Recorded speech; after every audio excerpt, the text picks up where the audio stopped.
Samia Suluhu Hassan. Naapa kwamba nitakuwa mwaminifu kwa Jamhuri ya Muungano wa Tanzania na kuitumikia kwa moyo wangu wote, na kwamba nitaihifadhi, nitailinda na kuitetea Katiba ya Jamhuri ya Muungano wa Tanzania kwa mujibu wa sheria iliyowekwa. Ewe Mwenyezi Mungu nisaidie. Kila taifa duniani huwa lina desturi na utamaduni wake wa kipekee unaoashiria mwanzo wa zama mpya za uongozi. Miongoni mwa desturi hizo ni kuapishwa kwa rais mteule, tukio lenye uzito wa kihistoria ambalo huashiria mpito wa madaraka, heshima ya kikatiba na ahadi kwa wananchi. Sherehe hizi mara nyingi hujumuisha alama, kauli mbiu na taratibu zinazodhihirisha utambulisho wa taifa, hadhi ya uongozi na heshima kwa demokrasia. Kwa baadhi ya mataifa, tukio kama hili huwa linapambwa na gwaride, nyimbo za taifa na hotuba za matumaini. Kwa mataifa mengine ni ibada ya kiroho, ya kimila au kisiasa inayohusisha viapo vitakatifu na matamko ya uadilifu. Lakini kote ulimwenguni kiapo cha rais hubaki kuwa ishara kuu ya uaminifu kwa wananchi na utiifu wa kikatiba. Leo tunaitazama ya Rais Dr. Samia Suluhu Hassan, ambapo imeandikwa na mkuu wa wilaya ya Ukerewe, Mheshimiwa Comrade Christopher Ngubiagai, ambapo amechapisha bandiko linalosema uapisho wa kimya wenye nguvu, falsafa ya uongozi wa rais. Na mimi nitaisoma kama ilivyo ili kufikisha ujumbe kwa hadhira ya wengi zaidi duniani. Anasema, katika historia ya siasa za Tanzania, matukio ya uapisho wa marais yamekuwa yakibeba taswira pana ya uongozi na mwelekeo wa taifa. Kila rais aliyeapishwa ameingia madarakani akiwa na alama fulani ya kisiasa na kijamii.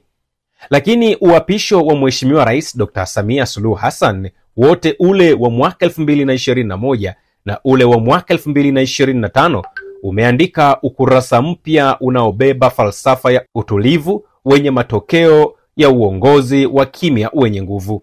Anaanza kufafanua sehemu ya kwanza kwenda sehemu ya nyingine. Moja, uapisho wa kwanza, ishara ya uendelevu wa dola. Anasema tarehe 19 Machi mwaka 2021, Mheshimiwa Samia Suluhu Hassan aliapishwa kuwa rais wa Jamhuri ya Muungano wa Tanzania kufuatia kifo cha hayati Dr. John Joseph Pombe Magufuli.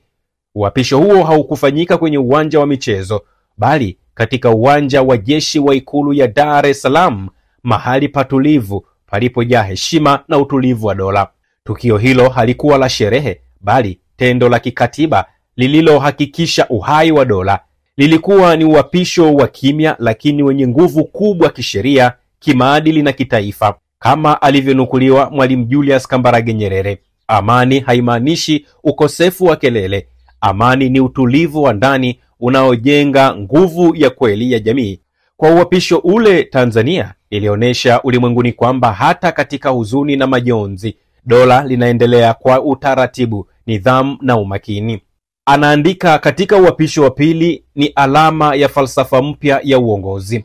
Anasema miaka 4 baadaye, baada ya kushinda uchaguzi mkuu wa dola kwa zaidi ya 97%, Rais Samia aliapishwa tena kwenye kiwanja cha jeshi Dodoma. Wengi walitarajia uwanja wa michezo uliojaa wananchi na shamra, lakini Rais Samia alichagua utulivu wa nidhamu ya kijeshi badala ya kelele za kisiasa. Uamuzi huu ulidhihirisha falsafa yake ya uongozi, kwa maana ya uongozi wa kazi si maonesho, wa matokeo sio maneno. Ni falsafa inayoendana na maneno ya mwana falsafa Pilato aliyesema, kiongozi bora ni yule ambaye hapendi madaraka, bali anakubali kuyachukua kwa ajili ya wajibu. Uapisho wa Dodoma ukawa ishara ya uongozi wa wajibu, si wa heshima binafsi. Anaenda kwenye sehemu ya 3, anasema maana ya kisiasa na kifalsafa. Uapisho ule haukuwa wa kawaida. Ulitoa ujumbe wa kisiasa na kifalsafa kwamba dola ni imara kuliko mtu mmoja. Kwa heshima kwa jeshi na vyombo vya ulinzi, Rais Samia alionyesha kuwa msingi wa nchi ni taasisi, sio watu. Uongozi ni huduma, sio jukwaa la kujionesha. Uapisho wa utulivu ni kielelezo cha unyenyekevu na maadili ya kiongozi. Nguvu ya kweli ya uongozi ni ile isiyohitaji kelele. Huu ndio msingi wa kile kinachoitwa quiet power, nguvu ya utulivu inayojenga heshima na imani kwa wananchi. Kama alivyoandika Mwalimu Nyerere katika moja ya hotuba zake, nguvu ya kiongozi si sauti yake, bali ni uwezo wake wa kufanya watu wafanye jambo sahihi kwa hiari. 4. Falsafa ya uongozi tulivu wenye matokeo. Rais Samia Suluhu Hassan ameonyesha kuwa uongozi wa kweli ni ule unaojenga taasisi, unaosikiliza, unaounganisha na unaojibu kwa matendo, si kwa maneno. Falsafa yake ni kwamba nguvu ya dola inatoka kwa wananchi na majibu ya maendeleo yanatokana na kazi ya pamoja.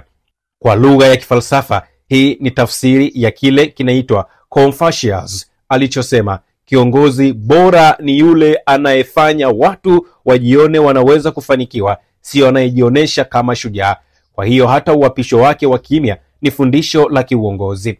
Kwa kuwa na nguvu isiyo na fujo, kuwa na usalama wa ndani na kuwa na imani katika taasisi badala ya watu binafsi.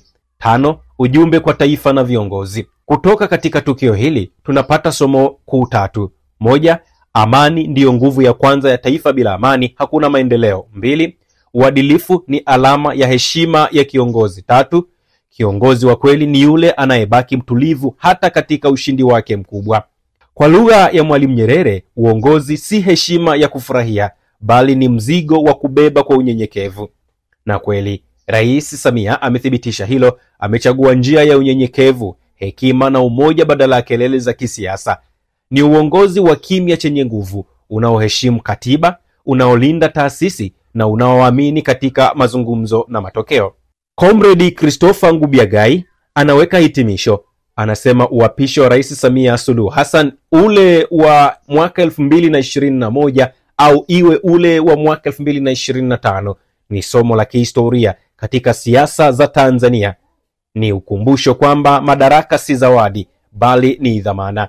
Ni alama kwamba nguvu ya kweli haipigi kelele, bali hujenga msingi wa heshima na imani.